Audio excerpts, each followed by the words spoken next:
Alrighty. Shows were here. Let me put it out there for everyone. Where are we? There we go. There's the. Let's see if we are live. Yeah, we're good to go now. Hmm. Oh, Ray was at the show. I think he said he was going. If he's here tonight, he's. Where's Bulu? Stop Ooh. it. Nice horseman shirt. Yes. Uh.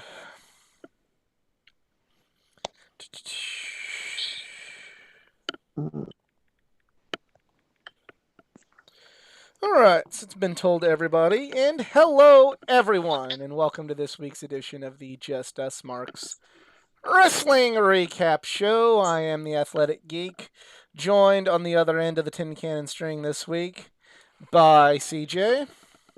Yep. And by EZ. Hey, yo. Hey, yo. And, yeah, it was quite the weekend on many different fronts. Many different fronts. Some things we'll talk about on here. Some things you'll just have to make some Athletic Geek Family headcanon on. But yeah, so easy. How was the 500 real quick? Oh my god, it was amazing. So here's something I want to point this out for the record.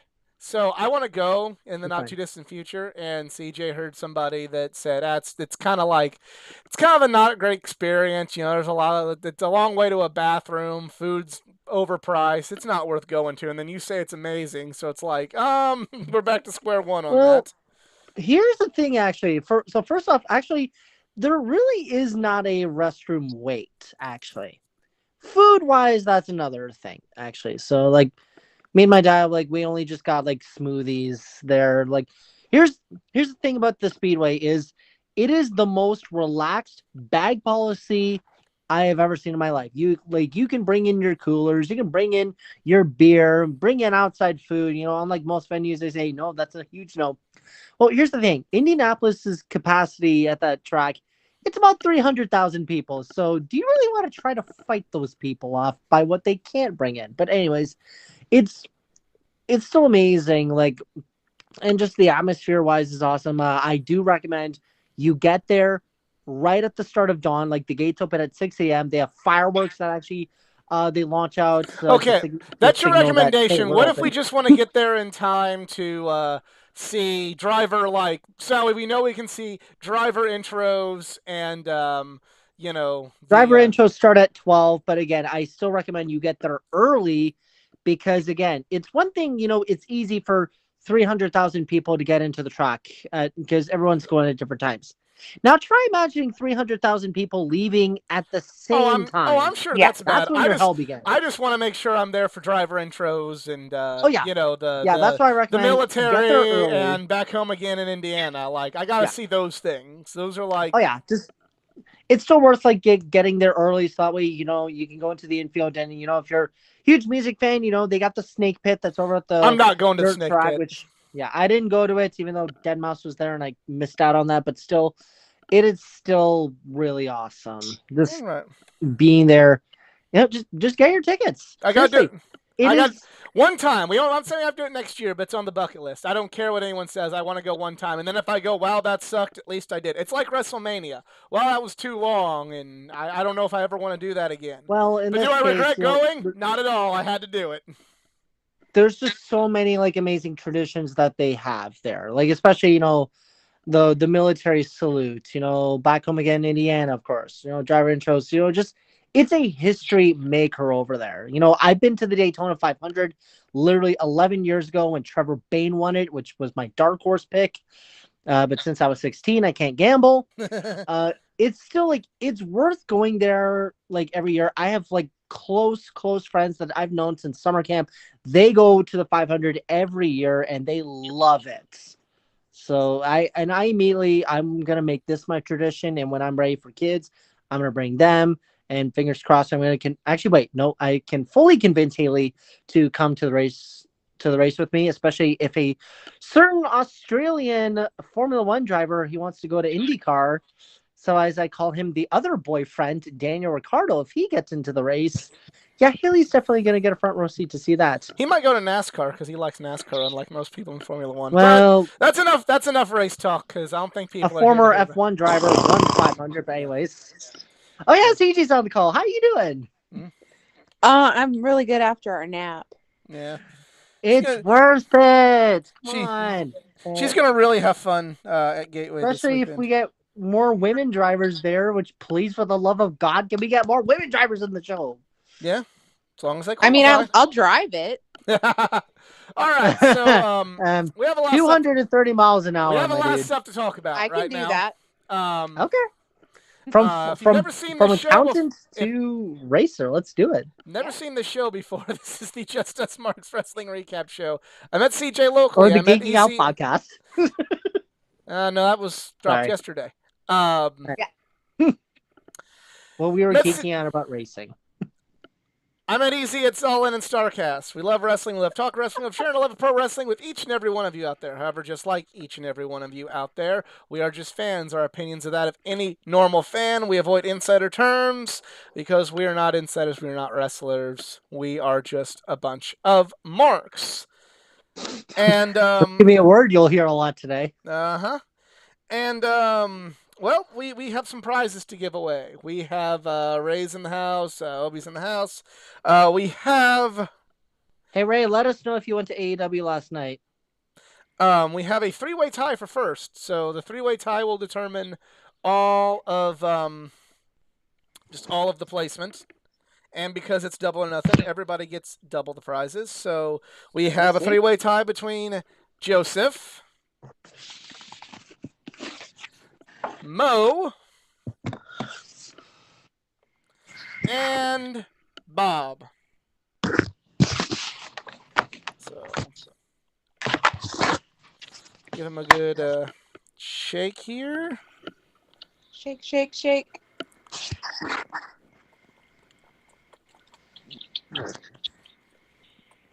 And the we winner... are doing good, Miss Ace. How are you doing? Winner is... Joseph! Joseph wins first place. And for second, we have Mo. So, Bob, you get third. So, congratulations to all of our winners and our new drawing hat.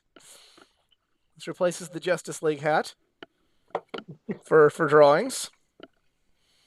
So, Bob, you get 2 comic books. We'll start with that. And a trip to Crown Jewel. I'm just kidding. Just kidding. Your 2 comic books are... He's done. Geek's already done with us today. We have House of L, #1, and Superman versus Imperious Lex, #2. So, got some Superman-related books. So that's topical. Cool. Topical, yes. And for Mo, you get... We actually grabbed 3 books. Let me just... 1. You get Batman #102 and Daredevil #25. And 2 figures.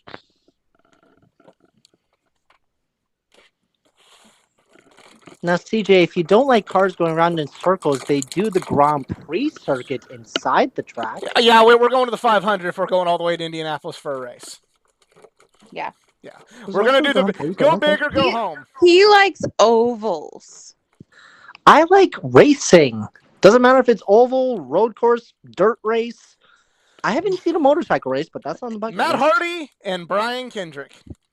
Motorcycle races are interesting, especially if you go to a flat track because they can get some speed. Oh my god! I'm not against going to the Grand Prix, but I'm saying if we're going to go all the way to Indianapolis for a race. Well, no, not a Formula One Grand Prix race, but like the Indy, like they do the road course race. If I'm going all the way to Indianapolis Motor Speedway for a race, it's going to be the race. You don't go Well, all I'm the way hoping to to do WrestleMania to just go to fucking Kaiju Big Battle. Or maybe take over. My people do. All right, so, and for the winner, Joseph, your two figures are Chavo Guerrero and Vince McMahon. That's a nice combo. Yes, it is. And We sure it's not Kerwin White? no, it's Chavo Guerrero. That died before he ever got an action figure. And the two comics are. I would love to know if there is a Kerwin White action figure. There is not. I can assure you of There's that. not. Okay, then let's ask Cabo himself. Cable, number 10, and Savage Avengers, number 20. So, some real gritty Marvel books there. And for the DVD, if I can get the bag over here, that's a little out of my reach. And not make the whole thing come crumbling down. All right, there we go. You know, I just realized something. You know, when last year when you said whenever you met IndyCar drivers and they were like, quote unquote, Danhausen cursed. Yeah. I think that happened to me at Indy because when they were doing the whole like driver autographs and I couldn't get anybody, but I managed to find a way to see Renus VK, Alex Palou, and Scott Dixon. Yeah, you cursed them. Dixon. Yeah, what the hell? I cursed them. Yeah. Yep. VK crashed. Palou had pit road problems. We have Dixon had a the speed penalty. DVDs. We have 10 Years of Carnage from IWA Mid-South. And we have Ring of Honor Conquest Tour from Hopkins, Minnesota, Saturday, April 25th, 2015. Matches. And somebody's mad. Somebody's mad. We have matches like Jay Lethal versus Kyle O'Reilly.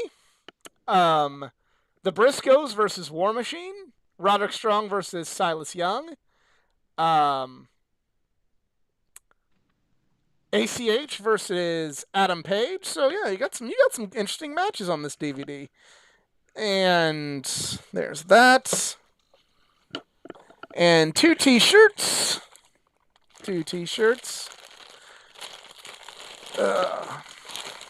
Retribution. Well, the first one is a Jericho AEW shirt. So, hey. And the next one is a Miles Morales Spider-Man shirt. So we get a little bit of both worlds there. And there is only one bonus prize, but of course you won because I didn't even predict like two of the matches because they didn't announce them until later. So the bonus is a Marco Stunt autograph. So cool. All right. Yep, Marco Stunt. Remember him? You should. But awesome. Awesome. Congratulations to all of our winners. Thank you all for playing. Thank you all for viewing.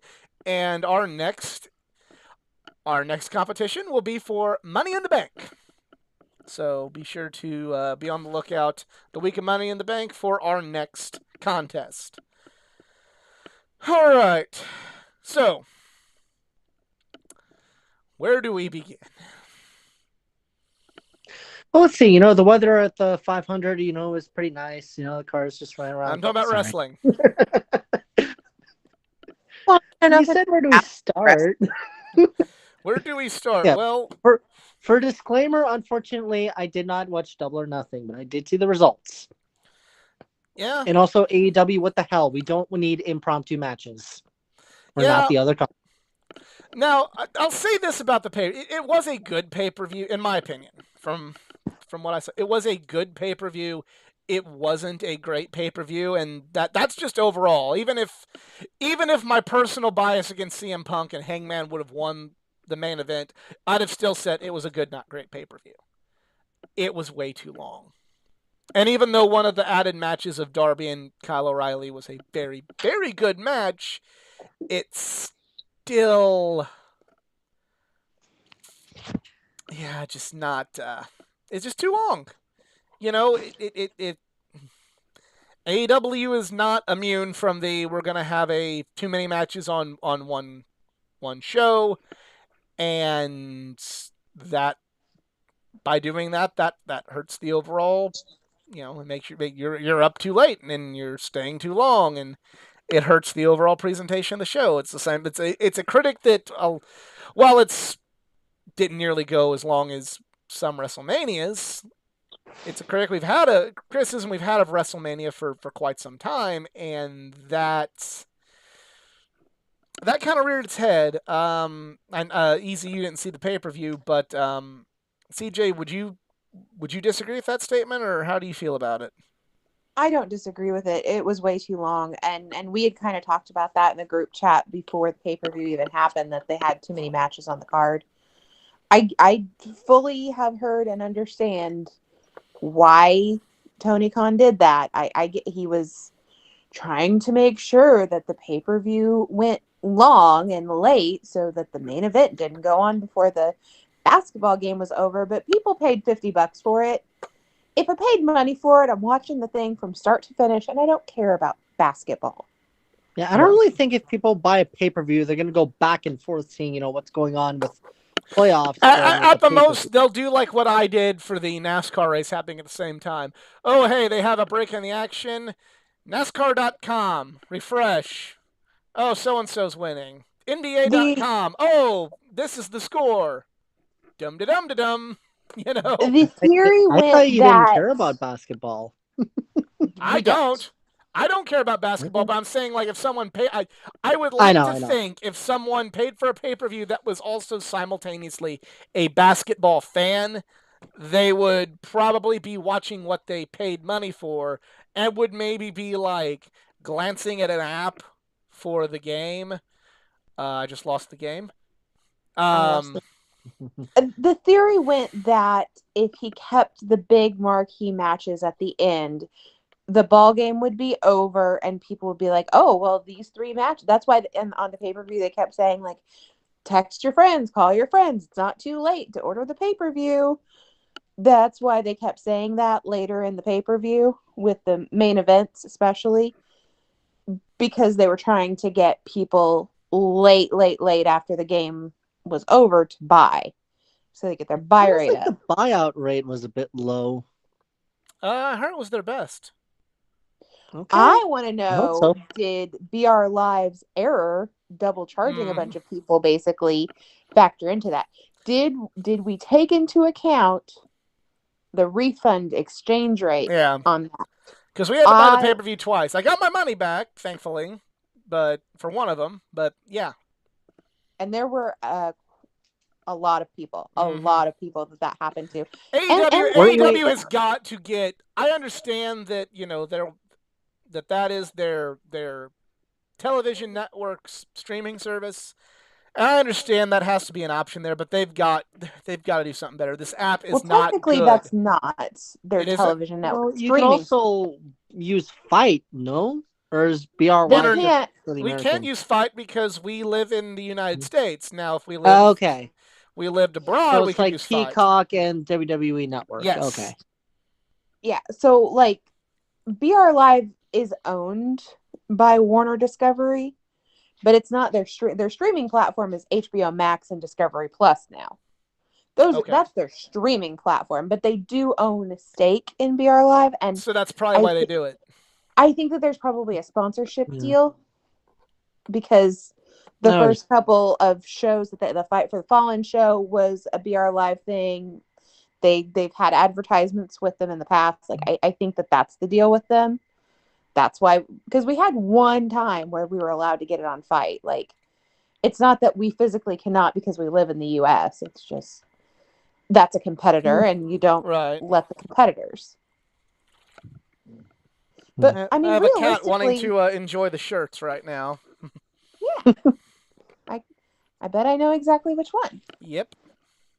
But realistically, like with sports fans, what we would really do if we had something else that we just couldn't miss with a pay-per-view, we would have one-on-one TV, and we would bring in another TV and watch the other thing there, or Yeah. at least have it on and muted. Something would be on and muted, and something would be on with volume, and we would be watching both things. Yeah. It's So I get the reason it didn't play well. no. The reasoning didn't pan out well, and it didn't play well to the people who prioritized you Right. and gave Exactly. you money. Yeah. As far as like the pay-per-view itself, like the length and those issues aside, it was good, not great. Like, and again, I'm not like trying to be a hater, but like there was a lot of unnecessary things on there. There was a lot of good matches that had bad decisions, and I had a discussion with a friend, and they're like, well, but decision on who wins aside, it was a great match, wasn't it? And I'm like, I don't know how many, and this is when they couldn't come up with an answer. I said, how many times did the wrong person winning ruin a WWE match for you? And they're like, well, that's different. I'm like, no, it's not. It's not different. AJ Styles not being Brock Lesnar ruined that match for you. The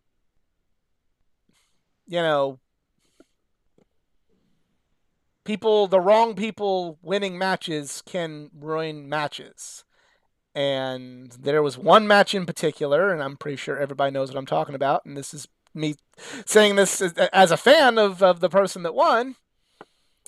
Wrong person won. And just that's not good. And I did learn that we can no longer make fun of The Rock for having the worst sharpshooter in wrestling. Because, unfortunately, Ruby does not know how to do the sharpshooter well. I mean, better than me. Better than me, but still. I think that it started off well, like, especially with all the controversy. More on that later. I got 10 spot that says Jedi fell asleep during Double or Nothing because it was so long. I don't know how Jedi felt about Double or Nothing. He's busy with his kids. I was gonna say, like, he's got kids, man. He got kids. He probably falls asleep. Was even during Double or Nothing. Realistically, he probably didn't get the pay-per-view because he was busy watching kid shows. Yeah, possibly. But like, it's still like with all the controversy and all the big question marks about, all that in the opening match, like that's how you should have started off. Like there should have been no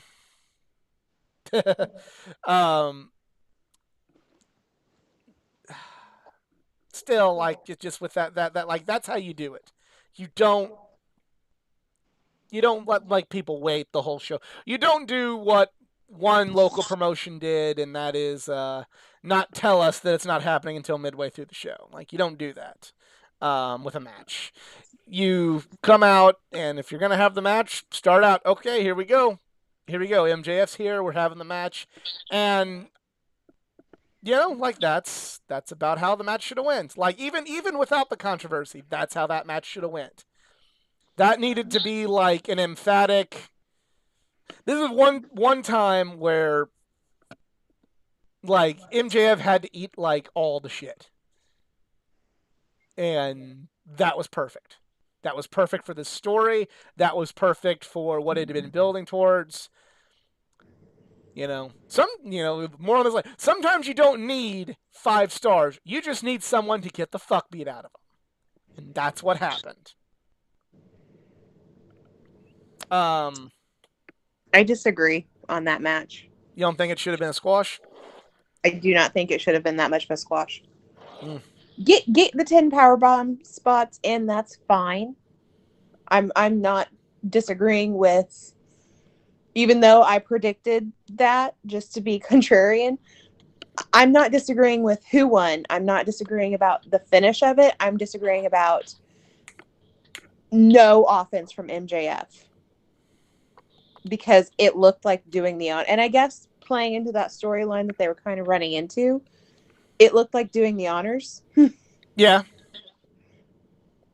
Yeah. Based on the trajectory that I think MJF could be headed on, I thought that was a bad call. Yeah, because but I mean, if he comes up with the world title before the end of the year, then Wardlow's just gonna go and mop the floor with him and everything like that because he just did it. Yeah, but also, but on the flip side of things, I see what you're saying, but like other people have like lost big matches and then like it's made them stronger in some way. Like I'm not even gonna go in the Daniel Bryan direction. I'm gonna go in the there was a time in New Japan where Kushida just lost in like 4 minutes, lost the title, and then like that was part of the rebuild was Kushida going for that title again, and but that's the key in that sentence is rebuild. They're not rebuilding him. He's a bad guy. It's not a hero's journey back to the top unless you're turning him, and I don't think that's happening either. I don't know what they're doing with MJF. You've got another variable of what are you doing with Wardlow now? Is he going back to squash matches? That's fine, but he's going to be relegated to mid-card. It's kind of like the Kofi Brock situation. Kofi's on top for a while. He gets squashed. Yeah, that's a little bit different than this situation, but he goes right back to the mid-card and it's like it never happened. So Wardlow just squashed one of your top guys. Now what are you going to do with him? Because whatever happens to him now speaks a lot to what happens to MJF, or it should. Well, there's a lot of things that could be going on. MJF being the one to beat Punk for the belt be anticlimactic. I think it would be anticlimactic because I have a theory on what could be happening with CM Punk in the title. But this is Punch MJF, but MJF beat Punk by the end of the year. Again, my previous statement, but I see what you're both saying. I think that MJF, we're seeing what's going on with this. We have to let this one play out. But as far as, again, kind of, I'm not saying what you're saying is invalid, but what I am saying is like, okay, so Wardlow and MJF cross paths again, and MJF has the title. He's more sneering and despicable and hateful as ever, And then you just gotta, they run it back, and now it's a strong, the Joker's gone to jail now, and now he's going to escape Arkham Asylum, and it's going to be, he's going to be much more sinister, he's going to be much stronger, he's going to be much more evil, and he's going to do something much worse to Batman. That's what you could tell that storyline. You can tell that story, but if MJF ends up with the belt, he doesn't have to win. If he doesn't win the belt tomorrow, like if he wins the belt like at Full Gear. I was gonna say, like, Full Gear, I would put the title on him. I'm not. No, here. Well, okay. We'll just go ahead and skip ahead of all this because this is all going to allude to stuff. But I like the Anarchy in the Arena match. That was like the perfect way of doing that and the perfect story to be told. CM Punk winning the title. I think with the whole like thing that Adam Page did, where he thought about cheating, but then he did, and then that cost him. I'm thinking there's going to be a time during this title reign with CM Punk, and I'm thinking it's going to be at Arthur Ashe, and I'm thinking it's going to be against Eddie Kingston, where Punk is going to be in a scenario where he could cheat, and Punk's going to do it, and Punk will turn during his reign. I could see that. I'm trying to layer way too many things that have already been done on it. And let's go quickly. Someone also explain to me, like, what the hell was Eddie thinking with the gas can pouring on Daniel Bryan when he was going to make Jericho tap? I'm sorry, what? The story the story of the match was Eddie Kingston wanted to maim Chris Jericho. Eddie Kingston did not. There's two layers to that match, and this is why this match was the best match, and this is why, other than just like the action, there was a great story being told during the match. The first story. The first part of the story was the Jericho Appreciation Society are all a team and they're all on the same page. Eddie, Blackpool Combat Club, they weren't all on the same page. Eddie and Brian have had issues, so they actually leaned into the issues that have already been acknowledged in that storyline. And the other part of it was, while everybody else just kind of wanted to win the match and get out of there, Eddie didn't. Eddie wanted to maim Chris Jericho. Eddie did not care about winning the match.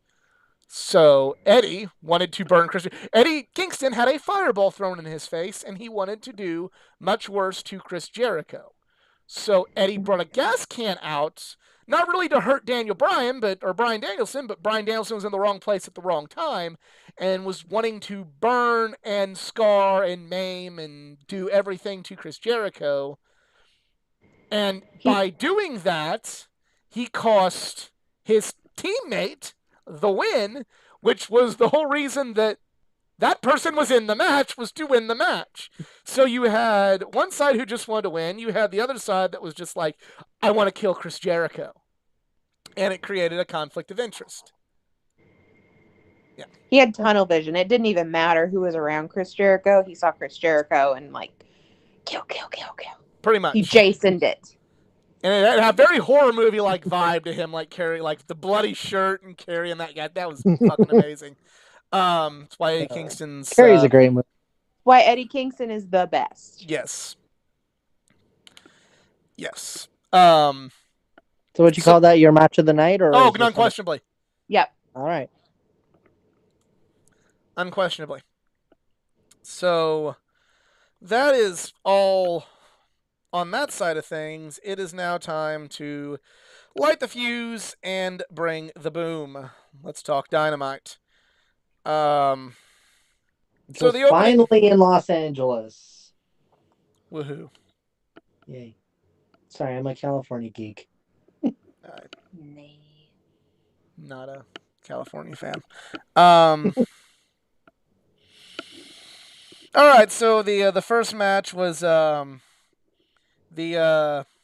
Bret Hart Masturbatory Society of CM Punk, Dax Harwood, and Cash Wheeler versus Max Caster and the Ass Boys. Once again, another awesome mic drop. But anyways, this was a good night. I mean, you can tell the Ass Boys are still pretty new because they messed up a couple things, but it was a good match. Apparently, Punk made a botch too, like getting on the top rope, which I didn't notice. But yeah, Mo, you're absolutely right. Everybody in that match did do a good job, even Hager. Punk's been botching several things. He can't get the buckshot lariat down. Yeah, that was. Yeah, I must say, like, my personal bias on why I disliking CM Punk for being a jerk to people I know in real life at paid autograph signings. Aside, like, he is the epitome of charisma over wrestling right now. He's not a bad wrestler. I'm not going to say that he hasn't had good matches, but he's definitely... He's not like Brian, who's still at that age putting on bangers. Like, you can tell he's lost. He's got the rust, and he's lost a step with age, which is fine because he brings that aura about him. I can, objectively looking at the situation, yeah. But, the next time that Seth Rollins and Cody Rhodes have one small misstep during a match, and the collective internet goes, bah ha ha, this is why Cody's not that good. I'm gonna show every buckshot lariat attempt from fucking CM Punk and go, and you think this guy's the best still? But anyway, but yeah, a decent match. And then Hiroshi Tanahashi, the ace, comes out and challenges CM Punk for Forbidden Door. That should be a damn fine match. I was way too happy seeing Tanahashi. Of course, I wanted Okada, but there's probably a reason why they're not going to do Okada, because then somebody's going to have to lose. and who loses that match? What promotion lets What promotion someone lets lose their that world match? champion lose on pay-per-view? Mm-hmm. Like that's that is like that's great fantasy booking for your GM mode and your for your promoter mode on Fire Pro, but that's not good fantasy. When you're actually trying to put that together, Punk's not laying down for Okada, and AEW's not going to let that happen. AEW is not Ring of Honor and does not just let New Japan come in and destroy all their guys. Like, there's going to be give and take in this relationship. And Okada's not going to lay down for Punk. It's just for the company. Yeah. When AEW starts off with an interview, they do it the right way. I will give them that much credit. So the reason that Tanahashi is probably the best choice for Punk is, one, it is a dream match for a lot of people. Two, Tanahashi is kind of like the embodiment, even though he's not his nickname's still the Ace, but he's not the Ace. We all know it's Okada now. He's the top guy. He still kind of has that credibility that when he's around, it's a big deal. He's Cena. He is the New Japan Cena, except Tanahashi's in New Japan more than John Cena is in WWE. So it's a good choice. I sincerely doubt that. I love Tanahashi. I said more people like Tanahashi. He's not booed like when Cena comes out. He's booed by all the men drinking beer and cheered by all the women and children. Like on camera, more people like Tanahashi. But I'm going to say, when it comes to Cena, yeah, Cena gets booed, but I think Cena's probably sold more merchandise and will probably, like, if you took a poll of, like, all the wrestling fans, more people are going to say they like John Cena. But back to the original point, this is a safe move because Tanahashi's a big deal, but Tanahashi can lose. And Tanahashi's at that point now where, like, him losing to CM Punk won't hurt him. Like, he's it's almost sad sometimes thinking about it. Like, Tanahashi's lost so much. He lost to Jericho at the Tokyo Dome, and he lost to he's lost to Zack Sabre Jr. at Madison Square Garden, and he's lost enough that where it's like he's still good, and he recovers well, but he could lose to CM Punk and it won't affect him, and it'll still be a good match and a good win for CM Punk. The rumor and innuendo is it's going to be Okada and Hangman, and the same rules apply. Nobody's ever going to look bad losing to Okada, and unfortunately for Hangman, it's just going to be him. They're probably going to be doing he's probably going to do be in a slump for a little while after losing the title. So him losing to Okada could play into that slump or him refinding himself or whatever. So that would be a good call. As much as I'd like to see Bryan and Okada, I don't think they're ready to have Bryan lay down again. And even for Okada. So Okada is younger than Punk players have him as a worker. I mean, I'm not going to disagree, but I'm pretty sure there'll probably be some people that will disagree with you and have a compelling argument. Some will have a compelling argument as to why they feel you're wrong, and some will not. But what's everybody else's opinion on Tanahashi and Punk at Forbidden Door? That arena make everybody deaf. Just that's all. It's going to be a really interesting reaction from the crowd. I think Tanahashi's going to get booed because he's just the majority of those fans. Yes, it is Forbidden Door. And yes, it is a New Japan show. The majority of those fans are going to be there for AEW. I might be wrong, but I would think most of them are there for AEW, and most of them will be there for CM Punk. I will boo CM Punk. I will cheer Tanahashi. But I think it's going to be a little bit more mixed than you think because, they bought it for Forbidden Door. When I saw MJF and Punk at Chicago, there were actually some people cheering for MJF as well. Those are what we in the business call good people.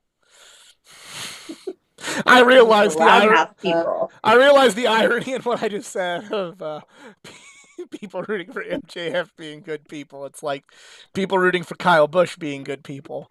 But yeah, I'll silently be behind the Ace, even though I know. The problem with a lot of these Forbidden Door matches, if the title's on the line, if the IWGP title is on the line against Hangman Page, we know who's going to win. Like, even more so than we already did, we know who's going to win. Same thing with the AEW title. I don't foresee CM Punk losing in his first defense to Hiroshi Tanahashi. I just don't.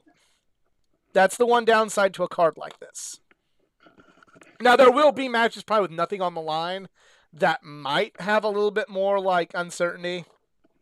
But as of now, those two...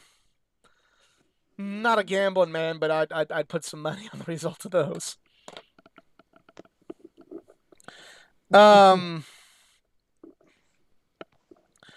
So we'll talk more about this at the end.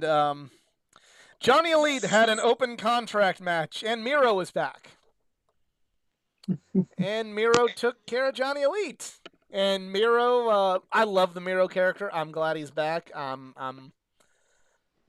Again, I was too happy that he was back. Like, I'm excited for this. I love this character. Just love all of it. Johnny Elite, why did he get signed? Like, I'm serious. Like, what was the point of bringing him in? I don't know. What was other than, unless you're going to do a one and done, like, what, like, why? Like, this is one of those, we'll talk more about this later. Why? Why did you sign this guy? I like him. I'm a fan. I paid human monies to meet him 2 months ago. Why? This is the epitome of a why did you do this signing? This is the epitome of fucking.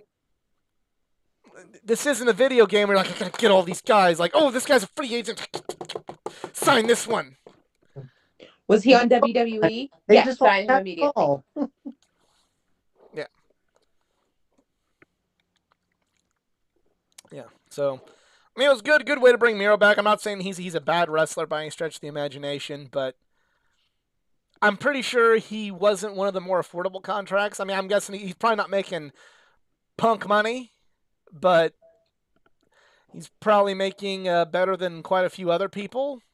And this is what they're doing. Okay.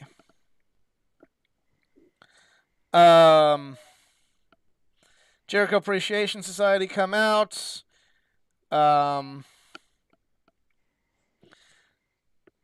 Ortiz cuts some of Jericho's hair, and Blood and Guts is announced. St. Louis isn't getting Blood and Guts, but we are getting the hair versus hair match. Goody. Yay? No, not yay. No, not yay, because this is more of AEW still going like treating the St. Louis fans like we're 7 years old and going, but you're getting Jericho in a hair match. That's just as good, right? I mean, at least you're getting a NASCAR race this weekend. But that's not Tony Khan Productions. That's not Tony Khan went out on that stage and said, I'm sorry, I'll make it up to you, and he's making it up to us with this. Fuck you. At least no. Like I'm gonna be the first thing that Dynamite and another Rampage and Hook. Don't quit fucking. This is my thing about Tony Khan and the AEW fan base with St. Louis. Quit fucking patronizing us. Quit fucking acting like you're like either step it up with your match quality that you're booking. Yeah, okay, this is a big deal. I will say it's a big deal. This does not make up for losing a pay-per-view. It doesn't. This is not what you said. So either beef up the fucking card or you will kill the territory. You will. Because nobody is fucking happy about this. No. And it's not a smart idea. I realize that this is where we are, and it sounds like I'm like, we're the best. Like, St. Louis got some money to spend, and we got some money to spend on wrestling. Mm-hmm. You guys They want have several independent companies in the St. Louis area that do well. Yes. It is an area that can support multiple indie promotions, and there's not a whole lot of places that can just say that and do as well as ours do. St. Louis is a wrestling town. It has been for decades and decades. Don't fuck around with it, because somebody will come in and give St. Louis what they're asking for, and it will burn your ass. As bad as the Royal Rumble was, we got the Royal Rumble. We didn't get a pay-per-view taken away from us and then be told watching Darby Allin and QT Marshall was a fucking substitute. We're not... We are the 18 to 49 demographic, and we're not 7 years old going, you're not getting The Rock, but there's... Hardy Boys are wrestling Kai and Tai. Isn't that just as good? When I was 8 years old, yeah, cool, Hardy Boys. We're 18 to 49. We do not think that's good. We're not thinking that Stacking Dark is that good. About 7 years ago, we got a part-time John Cena at a house show. It's understood that Southern Illinois and St. Louis can make you money. Mm-hmm. It's not rocket science. And if Tony Khan wants to play the just come up to Chicago card, I know that's going to sell out no matter what, but you ain't going to get us. And then when you try and run Dynamite again in St. Louis, hey, guess what? We won't show. We won't. Because the people that are saying that this is bad are the people that will spend the money. Mm-hmm. And you gotta beef this up. You got a week. You got a week to give us an actual stacked Dynamite. Not a fucking hair match, an actual stacked Dynamite. You know what? Since Chris Jericho is quite obviously losing his hair in about a week, 2 weeks, Tony Khan, you just made the list. Mm-hmm. I was gonna say, are we gonna be so sure about that? Because I don't know if it's bald. He already had part of it cut. Yeah. He's getting it chopped off. He's going bald up top, and it's very obvious, and he is not about that life, so he's getting his hair cut. This is my rant on that. It's like, fucking bring it, or this is the last amount of money we're gonna spend, because we don't like. You want to talk about the Philly fans, and you want to talk about the Chicago fans and the Canadian fans. St. Louis fans don't like having our intelligence insulted. We really don't. And we don't like being told by a promotion, look like, oh, I'm doing you guys such a favor. It's like, no, you're not. You're not doing us a favor. You are not putting the effort into trying to come up with something for our city as you would everywhere else. So don't fucking patronize us and tell us that you are. And for easy, I'm gonna the cherry on top, the real slap in the face here is not like, oh, we're gonna have this big thing already in Kansas City. You guys are more than welcome. Here's a pre-sale code. You guys can come down to Nashville. You can come down to Indianapolis. It is, well, you guys can come up to Chicago. And I don't know what the hockey equivalent is of major beef. But for us, anyone who comes out and says, "Oh, I'm from Chicago," instant heat. Mm-hmm. It is like saying you were from Iraq in the 80s and the 90s. It is Iron Sheik level heat just to say you're from Chicago and St. Louis. Yeah. You do not tell St. Louis that they should come up to Chicago because they get the good shows. You don't say that to St. Louis. There's heat. There's massive heat. And again, one of those things, and I can already hear, the non-St. Louis AEW fans now going, so what? Who cares about your city? This is AEW we're talking about. Okay. That's cool. Hey, it's AEW we're talking about. And when WWE comes back, they'll get the money. Oh, hey, we're gonna have a stacked edition of Rampage again, or we're gonna have a B-level WWE pay-per-view, BWW pay-per-view. Instantly. No questions. Done. because we don't like having our intelligence insulted. So maybe you might want to maybe open that forbidden door a little bit more. You might want to have Tanahashi in a tag match, maybe a singles match as prepare. Might want to put Bryan Danielson on the card against I don't know, maybe a Jake Hager, maybe Daniel Garcia. Might want to think about.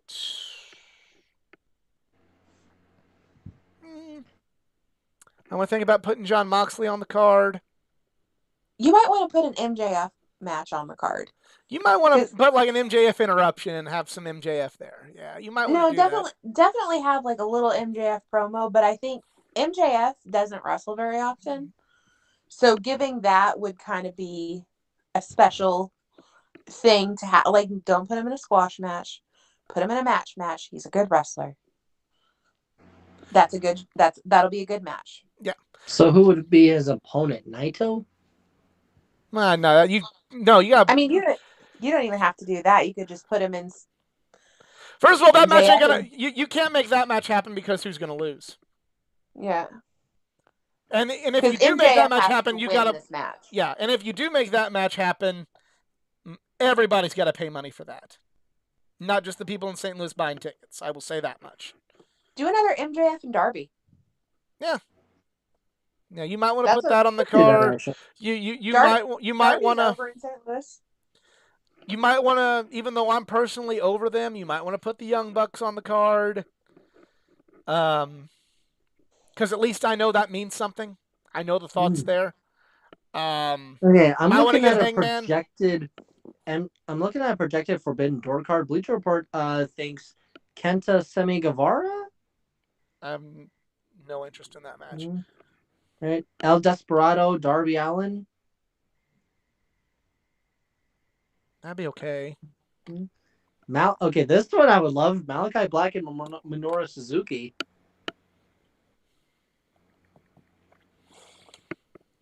They've really just fucked the House of Black up to like where I'm not feeling it. But it'd be a good match. Yeah, these are not actual matches, it's just projections.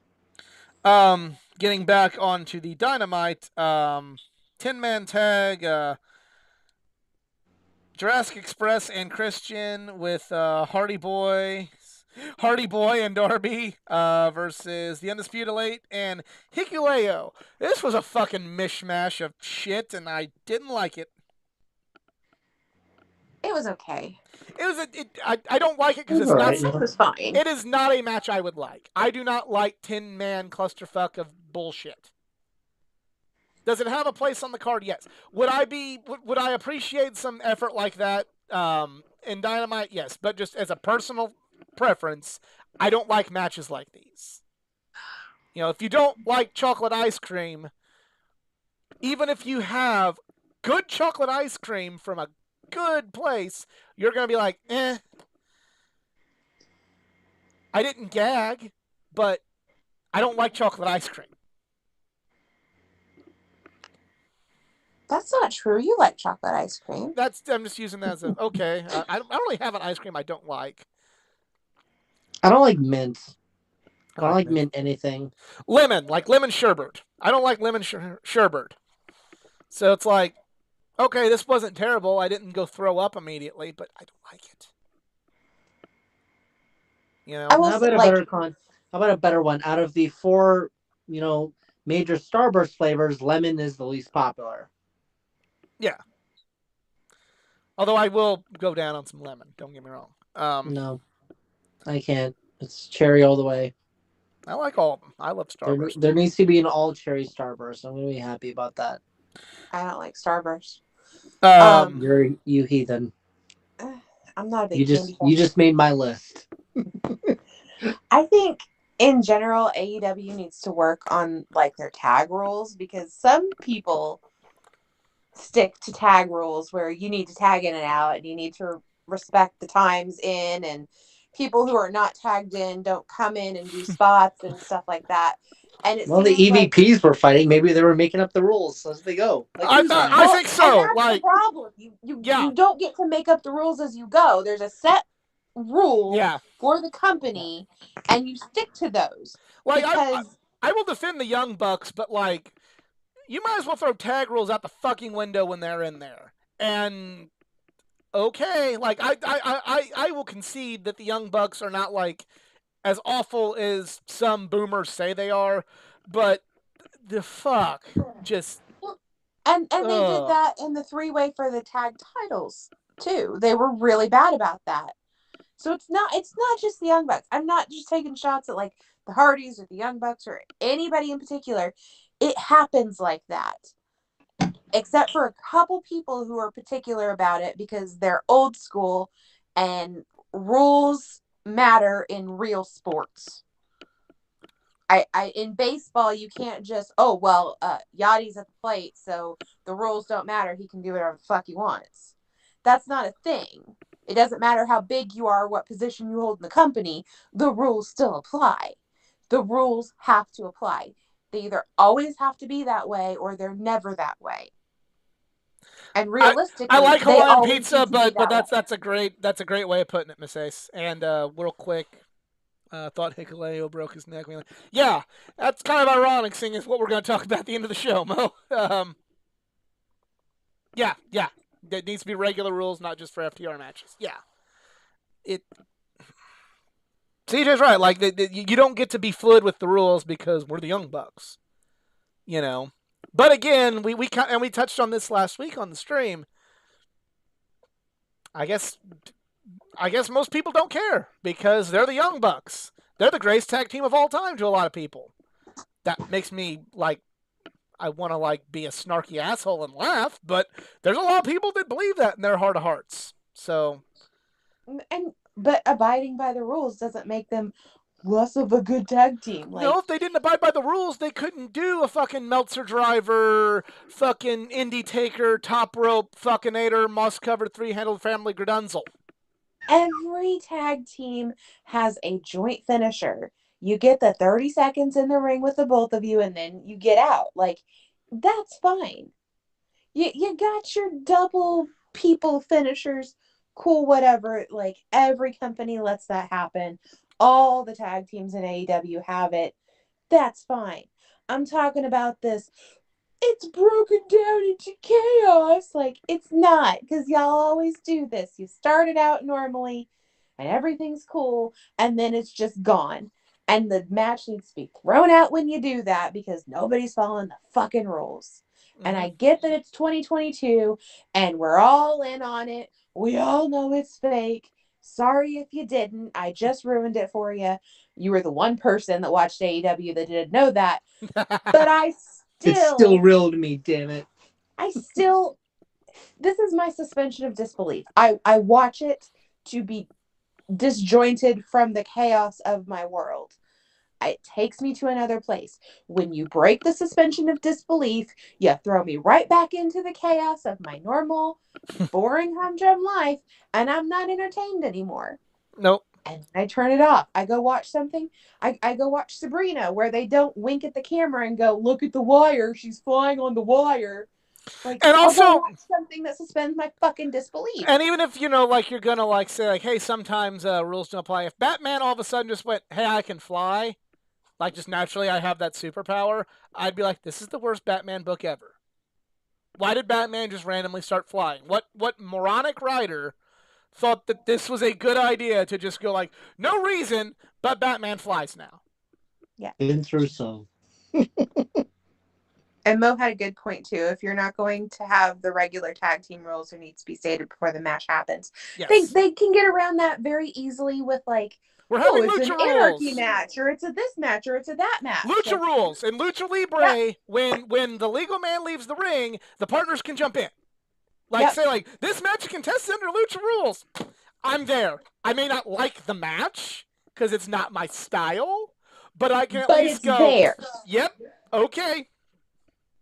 30 seconds of thought, and bada boom.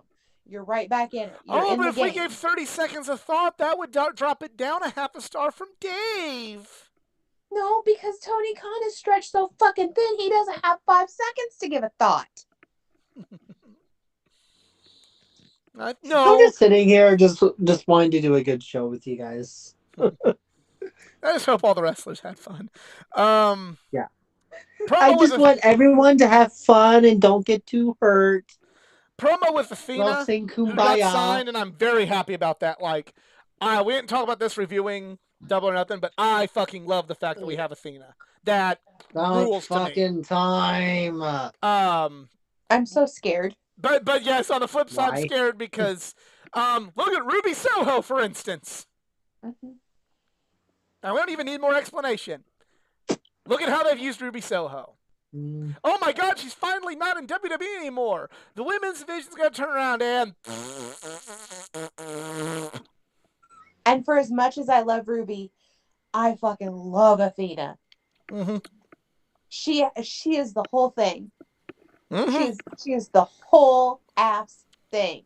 And if they ruin her, it is nothing on her part. I agree, Mo. I'm with you there on the non-tag. Yeah. This stupid, yeah. But we'll see. Hopefully it's good. I would not have any qualms about Athena being the one to win the TBS title. Have a American Top Team promo. That's the other thing that needs saved is the TNT title, and hopefully with no Sammy around to take it. And I'd like Sammy, but hopefully now that this bullshit's over, we can get that belt back on the Cody level, everybody. Send your hate at athletic_geek89.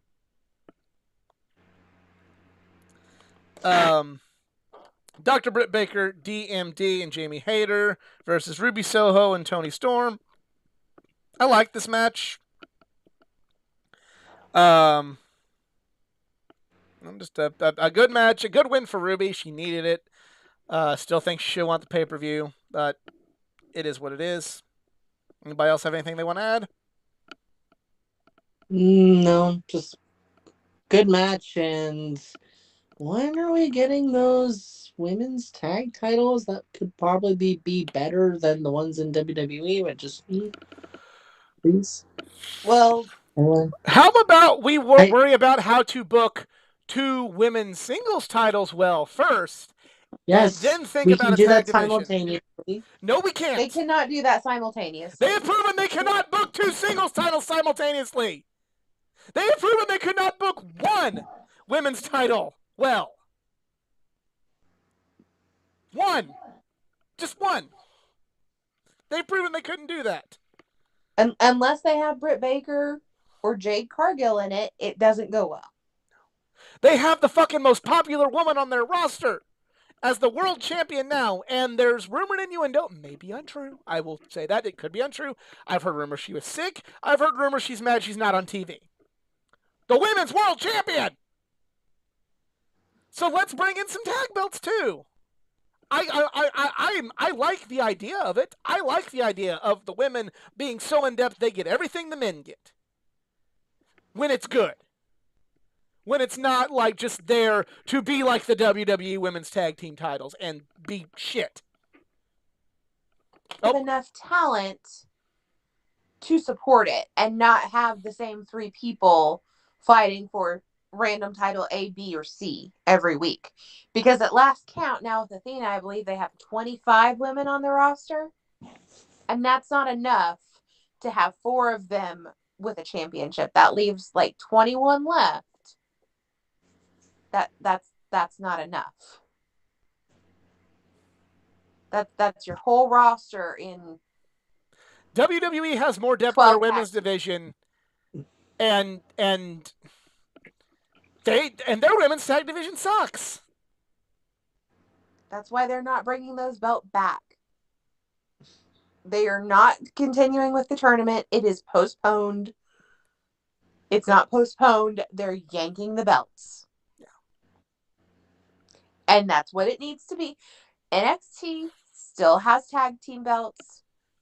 Let them roll around. Let the women's tag team, let Toxic Attraction go around to all the brands that it is what they want in the women wrestlers right now. It works. Let them do that if you do anything, but WWE has dropped them for the most part. AEW doesn't need to pick it up. Not until you have an actual division full of Athenas and Rubies and Brits and Thunder Rosas that can believably challenge for any title at any time and have dedicated tag teams, not just mishmash. Well, we both hate this person or these people, so let's be a tag team because that'll work. Yeah. Because that doesn't work for me. Don't be a tag team because your gear matches. Don't be a tag team because you went to the same nail salon. I don't want to hear that shit. And just one, like, this was a great match. I really liked the match. Just one good women's tag match doesn't mean let's make a division. Nope. Let's just make it. It's. You just can't do that. When they have the depth, I'm all for it. I am here for it.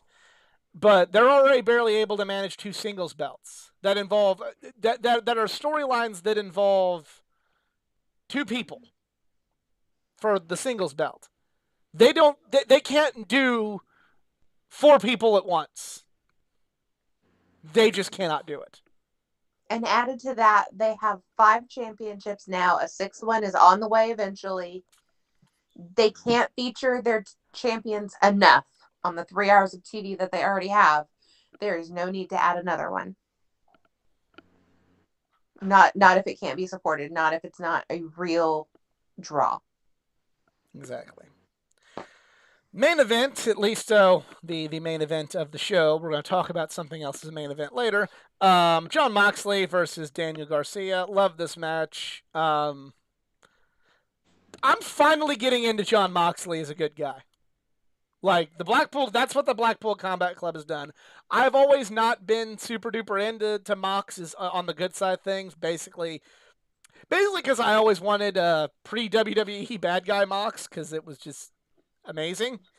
But if they found a way to make me get into this is how you do it. And I like it. I dig it. I love Daniel Garcia. Was here for all this. Love Daniel Garcia. Mm-hmm. Love that Dan Yo Garcia. The match was good. I was a little bit worried that it went over its time slot, but then again, American Dad was on, so it's like, who gives a shit about that show anyway? But damn great match. And I was also like kind of like worried, like, wait, why isn't Daniel Garcia in the Jericho promo earlier? But I was like, oh yeah, he's getting ready for a match. Well, of course.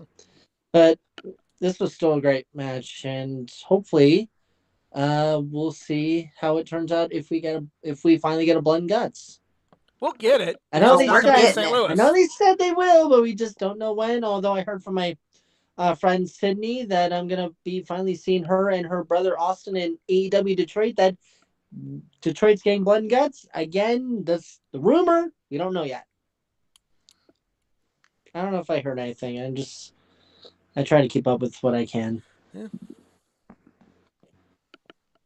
Go. And hey, at least if you when you get your St. Louis show, CJ gets to see her other boyfriend. It's Taz, right? Yeah, Taz. Yeah, exactly. Taz. Yeah, we all know I have a thing for bald men. Well, John Silver. There you go. Yeah.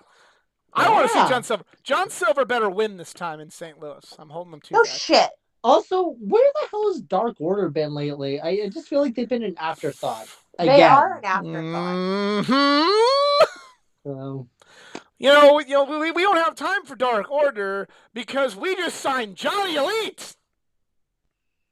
You know, there's somebody that's in the Dark Order that isn't a big fan of, or the AEW champion isn't a big fan of. So the whole group's got to go somewhere else. Yeah. Because somebody can't fucking just bury hatchets and play ball. And I'm not even going to specify which one of those it is. Because I don't know which one won't just suck it up and play ball. But Yep. But speaking of criticisms of AEW, so MJF, everyone. This is why MJF. you tuned in. Oh boy. Here we go. We saved the big one for last. So, geez, this was the pro talking point. I don't even know where to begin. He showed up. It felt like he was doing the honors. We talked about that. But earlier in the weekend, MJF no-showed a paid meet and greet at the Double or Nothing Fan Fest. He lots of rumors about getting on planes, not showing up until late. Having a sit-down meeting with Tony Khan. All these things. Cuts his version of the pipe bomb. There is a lot to unpack with this, and we have so little time to talk about it. So, what's everybody's opinion on quickly? Because we got to talk about the promo. What's everybody's opinion on the not showing up to the meet and greet? Do you think that was meta work, or do you think he was actually no showing a meet and greet? We'll start with CJ. I think it was a work. Why? Because it lends itself to MJF's character to just no show a meet and greet. I think even if he was furious with his boss, I just don't think that he personally would do that to the fans. Maybe that's just me speculating. It comes so closely on the heels of us all talking about Sasha and Naomi just kind of walking out. No, they didn't walk out on fans in a meet and greet, but he also made it a point to be seen playing in a casino at the exact same time, not just chilling in his room doing whatever, because he's kind of a homebody. He is out in public where he can absolutely be seen in a hotel very close to where everything was, which is also kind of hard to do with all the casinos and hotels and everything else. And that plane ticket was bought well in advance. The late night plane ticket that he had and didn't get on was bought well in advance. It wasn't just bought hours before he should have gotten on it, and he just randomly didn't get on it and then talked to Tony Khan. So he pulled a Rachel. I got off the plane. Yeah. He didn't pull the Rachel. I think that it was all work. Okay, Easy. What about you? I would agree with that too. Like when I first heard that MJF he was a no-show, I was like, okay, that's typical. And then hearing that, he got on a plane getting out of Vegas, me being very naive, thinking, holy shit, what's going on? Like I literally thought there's a complete clusterfuck going on, or this is probably the greatest work shoot that AEW has pulled off. More on that later. But I was just wondering, what is happening, and if he didn't show, then everyone would be speculating, what the hell's going on? Is he just really upset with management, or does he not want to fight Wardlow? So, yeah. Although I think I'm going to go in a different direction. I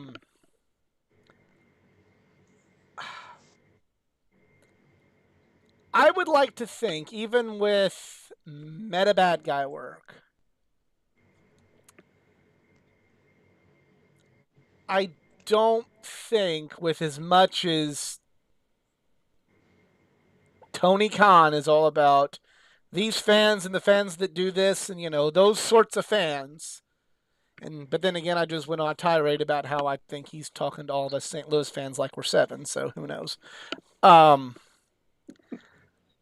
don't know if he would want to advertise an MJF meet and greet, have people spend the money, buy the ticket to go to the Fan Fest, buy the MJF meet and greet. Some of them fly all the way over there just to be able to go get the I got roasted by MJF moment. only to have to say he's not here, I have to give refunds. There's part of me, that's the only part of me thinking that maybe But he that part. didn't just give refunds. A lot of them got a make good. Which, okay, if you scheduled all of them together, then why did you have time to do make goods for MJF? So it was only make goods with MJF, or was it just make good? No. Else? It was make goods with other stars that were already outside. Yeah, see, but again, okay. Here's a for instance. If I'm going to, let's say there's one for Forbidden Door, and I want a Okada. He's like one of the big, like one of the only names I haven't met that might be like one list. And I'm gonna go meet Okada. And they go, sorry, you're not gonna meet Okada, but hey, you're gonna go meet CM Punk. No, that's not Okada. That might work for somebody else. That doesn't work for me, brother. So, while that might pacify some people, I know I'm not the only one in the world that would be like, no, I paid for MJF. Taking me to go meet Jurassic Express is not going to make up for MJF. Correct. But there were people who, the whole statement was, oh, well, you got refunds and a make good. So if a lot of fans were like, it's MJF or bust, then how come we didn't hear about a lot of fans that were super duper pissed because it was MJF or bust? Why did we hear that make goods happened? I heard some stories, but that's just the only. I'm not saying you're wrong. I'm saying that's the one like sort of thing that lets me go, not quite sure. Sydney told me that she met someone that bought 4 meet and greets for MJF. Like, she was a huge fan, and apparently she was just sad about that. But that was one story that she told me a few days ago. 4 autographs, 4 pictures. One of him ignoring you, another one of him ignoring you, flipping you off. The other one of him like not in the picture because he's mad, and the other one of him like with like just like his arm in the picture. I mean, we saw people at All Out last year that had like one ticket that got signed a basket full of things. Yeah. I don't know. I mean, if Tony Khan cared so much about the fans, then probably shouldn't be charging over $100. Yeah, per person. That too. I went on. I listened to the Geeking Out podcast from yesterday for that. But again, like I said, maybe I'm contradicting myself. That's the one thing that just has me in the back of my mind. But like I said, do I think Tony Khan would do that? No. But I'm also here thinking that he's talking to an entire city of wrestling fans, like we're, like, isn't this more just as good, kids? You're going to get to see Jericho Ball. Isn't that great? Oh, by the way, you still haven't gotten a worthwhile show from us, but Jericho's bald. Like, so who knows? So either way, he's there. He cuts this promo that nothing that the three of us can say is going to do it justice. Go check it out. It is still on YouTube as of right now. But here's the thing that I liked about that promo. There's 2 things I liked about it. One, it was like his version of the pipe bomb. And much like CM Punk's pipe bomb, everything that MJF said in this interview, in this promo, was true. But the other part that I like about it is they're still keeping him on the bad side of things despite being 100% right, which is smart. It's smart. Because we don't need to see... Because MJF is the champion of the people is not going to work. And even though he's right about everything, AEW and the fan base is not. Even though they are the system, the fans still don't think they're the system yet. So the fact that they're still making MJF bad for doing this is a good call. It's a great call. MJF was... Yep. That was right, yeah. I don't know. What did everybody else think of the promo? I was blown away. That was just amazing. I was a little shocked he let him go like he did. It was good. No, No, it was really, really good. I about halfway through, I'm like, well, this is his pipe bomb moment. He does. I was a little surprised that when he did start ripping on Tony and the whole system, he got cheered quite a bit. He probably needs to be careful and toe that line if he's not turning, because it's a very relatable thing to rip into your boss and have to be like bleeped out sometimes. No matter how much you like your job, sometimes you really want to just tell your boss all the things, and that's very, very relatable. And MJF just went out and did that on the night where everybody knows that there were Discovery execs in the back. Mm-hmm. Then, and if anybody thinks that wasn't work, sorry. It was. That was work too. Although again, this shocked me that like he literally would say he would name drop like ex WWE stars. Like, okay, now we've gone to the metaverse here. Like, whoa, okay. Oh, they've said stuff like that before. Yeah. I know that, but it's like, okay, I don't know. I just feel like this was, again, you listen to the Geeking Out podcast, you'll see that I did exactly say this is my con of AEW, saying stop with the WWE callbacks. We already know they will put on crappy content, but again, AEW can do the same thing. So, but at least I don't know whether this was just, MJF playing with the frustration factor that, you care so much on signing ex-WWE guys. Yet, funny enough, the match that happened after MJF's promo was a pair of two ex-WWE guys. I wonder if that was done intentionally. I feel like it was. Also, if you notice that on the AEW social medias, either they were deleted or not talked about at all about MJF's promo. Hell, I don't even think the YouTube channel has even posted what he did. And I think that's smart. That's smart. Yeah. Because, and they've taken him off the roster. And of course, and all they this stuff. took him off the roster, which is, again, that's smart to do that, because if you want people to believe you really did this, like, that's too wrestling, but to put it out there. That's too, we know it's not real then. It would be too obvious to say, obviously, this is not real. Mm-hmm. We know it's wrestling then. I know, like, some people are saying, like, oh, they need to put him in a match at Forbidden Door. No, don't put him in a match at Forbidden Door. Please don't put him in a match at Forbidden Door. MJF needs to go away. Like, he needs to go away. Like, not like, you don't have to do it for very long, but he needs to be, like, not seen. He needs to be not referenced. He needs to either go away. You can decide how long. Like, I'd even say Forbidden Door, have him interrupt something and then, like, cut to black immediately. Don't stay there and don't have Jim Ross and Excalibur going, by God, I can't believe MJF just showed up and beat up Tanahashi like that. That's too bad. No. Don't do that. Have him show up and then cut the pay-per-view. You know what wouldn't Maybe he would look like a fan attacking. The rest would be like, oh my God, wait, it's MJF. Good! Like, no. Good! Yeah. Good! Make it look like that! What would be even better for his character, because he's, got all that money.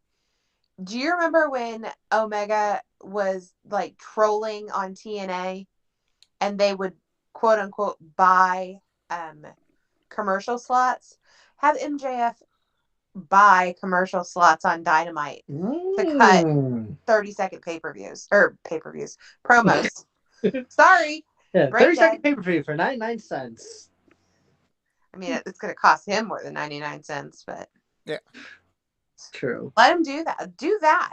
Do fake, even especially if he gets the picture-in-picture during a Wardlow match. Oh God. I am available for. So I am gonna say this. No, that there's no way Tony Khan. If that was not a work, and he went out there and said, like, the mic would have been shut off immediately. Like, there'd have been no talking for MJF. It would have been like, okay, this is off script. Hey, let's cut to that guy. Look at that guy and his sign. That's a good sign. That's Although, what would have please, for happened. the love of God, do not have him like try to hack the AEW system. Like, no, do not turn into Retribution, please. For the love of God, no. Like, don't let him be like a hacker or something. It's like, no. I Just, wouldn't say don't let him be a hacker, but you know it would be an interesting way of going with that. He's got people on the social media team on the payroll. hmm. You know, nobody got hacked, but oh hey, he paid somebody who works for the social media department of AEW to post this, and then they found it and they deleted it real quick. Ooh, like maybe a hashtag free MJF? Yes.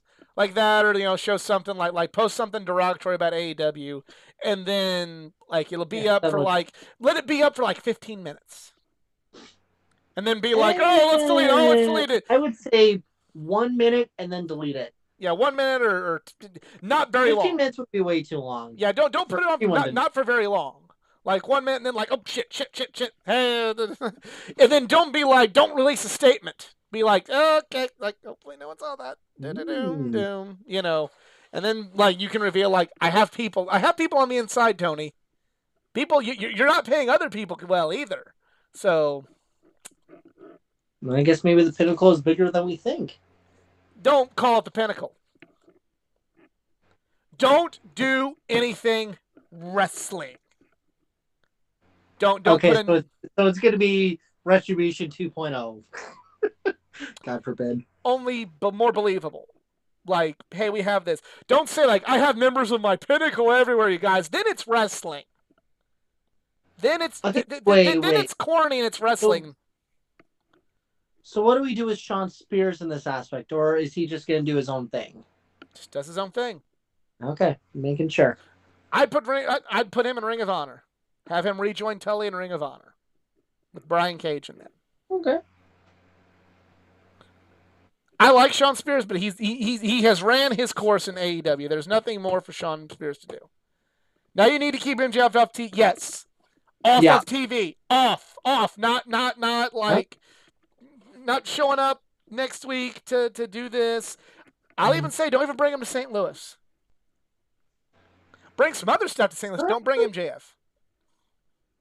Would you bring him back in time for All Out or no? No. Okay. No, I would not bring him in for a match at All Out. I would maybe do maybe interruptions, like he's trying to get in, or maybe not even him interrupting. Maybe like okay, he's paying fans. At Forbidden Door when CM Punk's doing his I love Chicago, it's so great, I'm so great, I'm great, my city, dum. Like maybe have a fan in an MJF shirt, like get into the ring and then get tackled. And then when the fan gets in the ring, they shut it off. They shut the camera off. They turn everything off and it's like, oh, okay, whatever. I was even thinking, if Punk has like his championship match at All Out and then you just have a fan come in and actually cost him the match and it turns out to be no. Okay. Then it's wrestling. Okay. Because you can't bring it back to wrestling. You can't do something to where the wrestling has been done. If you want to keep this believable, you can't have the fan cause CM Punk the title, because then we know it's wrestling. Then it feels like wrestling. Then it feels like your normal wrestling storyline where it's like, I've been shit on by the company, so now I'm gonna cost somebody the belt. That it works when you're not trying to do something this way.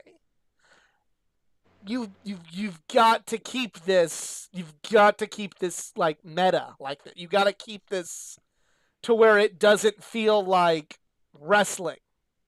Because right now, like it's good. It's a wrestling storyline, but you can't go with cliches of belts and interference and all this other stuff if you want to keep it this way. You've got to make things. Remember during the Matt Hardy and Lita stuff when Matt would just show up and then they'd go to a weird angle of the TV. I mean, eventually they started cutting promos, and it kind of ruined it for me.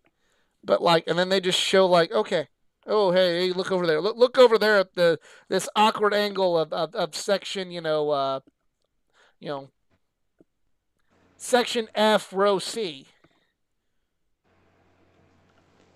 That's how you keep it believable. We all know it's not there, but this makes it feel fresh, and this makes it feel exciting. It makes it feel like something that hasn't been done to death by umpty billion other wrestling promotions.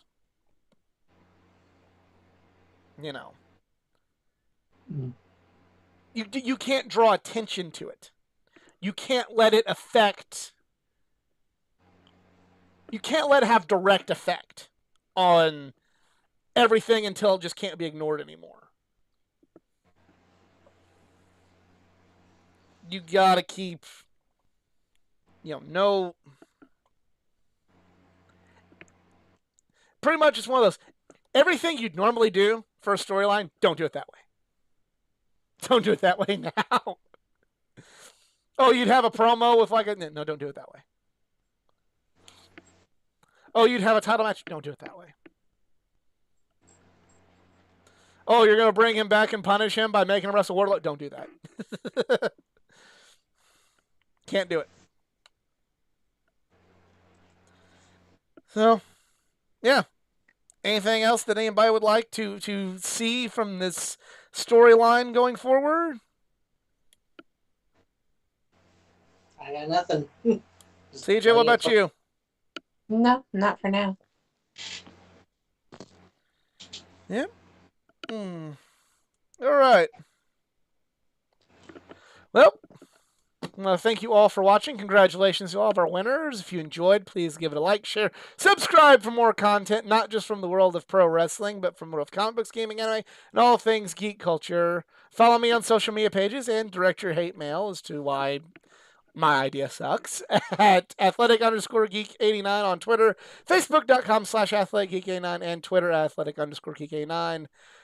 Check out the Geeking Out podcast for the all of the normal panelists and Nick, because he's not always normal. he's hit and miss, but he's usually here. And our thoughts of AEW overall. Good point, Miss Ace. Yep. Thank you, Mo. And you guys have social media? I don't know who's going first. I guess me. Go for it. Okay. So you can follow me at the Twitter at Eric Zarins, ErikZarins. And not a pending trademark, but I just happen to be America's favorite Canadian, so I'm going to go with that. But anyways, so I am going to be doing another trip. Actually, this time it's only a one-day venture going out to Kansas City on June 8th to see one of my closest friends in the Latvian community that I have not seen in literally years, celebrating a birthday over there. And funny enough, AEW will be in the Kansas City area, and I'm not going because, well, there's a birthday celebration I'm doing. So I'm going to instead see a Blue Jays game take on the Royals because fuck Kansas City. But anyways, but my next AEW show, I am going to be in the Detroit area for the first time in 5 years. And then Monster Jam is coming to Cleveland July 2nd on the Saturday. That I'm going to have way too much fun at. So, yeah. I'm not traveling to Kansas City at all. Ever. But I do have a Twitter. Eventually. At CJTMall0. I got a friend in Kansas City we can go visit. Well, this is a childhood. Well, not really childhood, but like we've been like real close friends. This is the friend that kept me from dying in high school. So okay. We tight, yo. I got a lot of friends like that too. Yeah. Y'all can also come visit. It's only like a short train ride. We have. What all do we have? We have a lot of stuff going on. We have NASCAR this weekend. Yay! We have AEW so in much 2 fun. weeks. And stage racing, kill me. And you're going to see Kyle Larson win it because Hendrick Motorsports is the bomb. No, we're probably going to see Kyle Busch win it because the world hates me.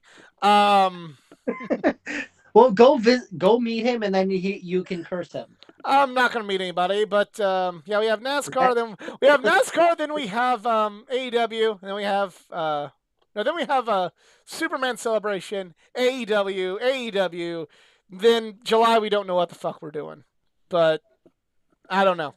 We'll see. In July, I'm also going to be going back to Toronto for the very first time since the pandemic, so that'll be a major homecoming for me. Send me a Tim Hortons. AEW is send me back a Tim Hortons sub. All right.